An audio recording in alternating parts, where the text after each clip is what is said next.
அஸ்ஸலாமு அலைக்கும் வரஹ்மத்துல்லாஹி தஆலா வபரகாத்துஹு. ஏக இறைவனின் சாந்தியும் சமாதானமும் தங்கள் மீது என்றென்றும் நிலவட்டுமாக. தமிழ் குர்ஆன் ஆடியோ சேனல் உங்களை அன்போடு வரவேற்கிறது.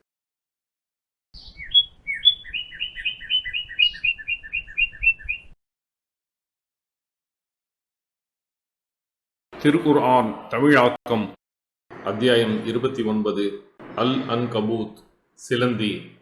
வசனங்கள் 1 முதல் 10 வரை.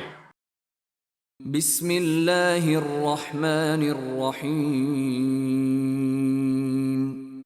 அளவிலா அருளாளன் நிகரிலா அன்பாளன் அல்லாஹுவின் பெயரால். அலிஃப் லாம் மீம்.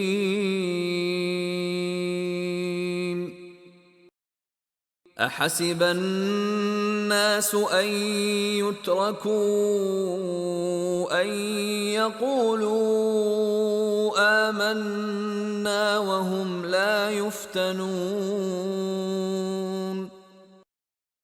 அவர்கள் இறைநம்பிக்கை கொண்டோம் என்று கூறியதற்காக சோதிக்கப்படாமல் விட்டுவிடப்படுவார்கள் என மனிதர்கள் எண்ணிக்கொண்டார்களா? وَلَقَدْ فَتَنَّا الَّذِينَ مِن قَبْلِهِمْ فَلَيَعْلَمَنَّ اللَّهُ الَّذِينَ صَدَقُوا وَلَيَعْلَمَنَّ الْكَاذِبِينَ. இவர்களுக்கு முன்பிருந்தோரையும் சோதித்தோம். அல்லாஹ் உண்மையாளர்களை நன்கறிவான், பொய்யர்களையும் நன்கறிவான். أَمْ حَسِبَ الَّذِينَ يَعْمَلُونَ السَّيِّئَاتِ أَن يَسْبِقُونَا سَاءَ مَا يَحْكُمُونَ. தீமைகளை செய்வோர் நம்மை மிகைத்து விடலாம் என்று எண்ணிக்கொண்டார்களா? அவர்கள் தீர்ப்பளிப்பது மிக கெட்டது. مَنْ كَانَ يَرْجُو لِقَاءَ اللَّهِ فَإِنَّ أَجَلَ اللَّهِ لَآتٍ وَهُوَ السَّمِيعُ الْعَلِيمُ.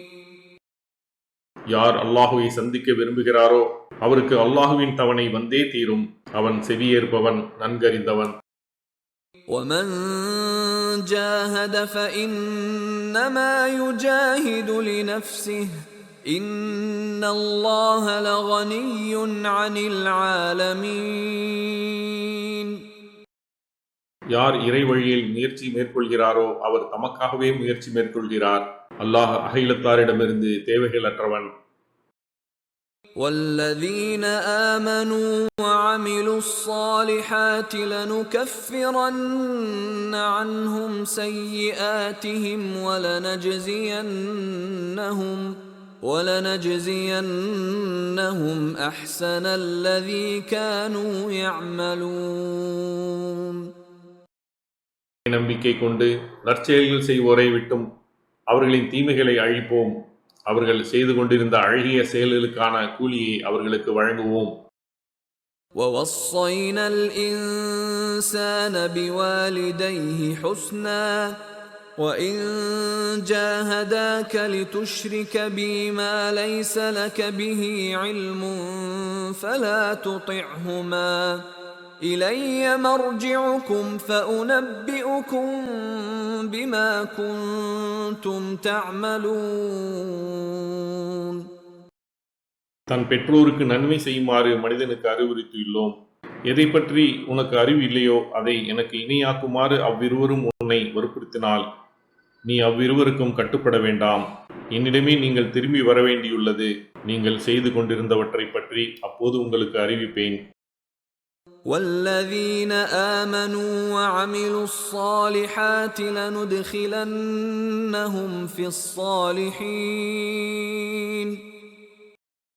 யார் இறை நம்பிக்கை கொண்டு நற்செயல்கள் செய்கிறார்களோ அவர்களை நல்லவர்களுடன் சேர்த்து வைப்போம்.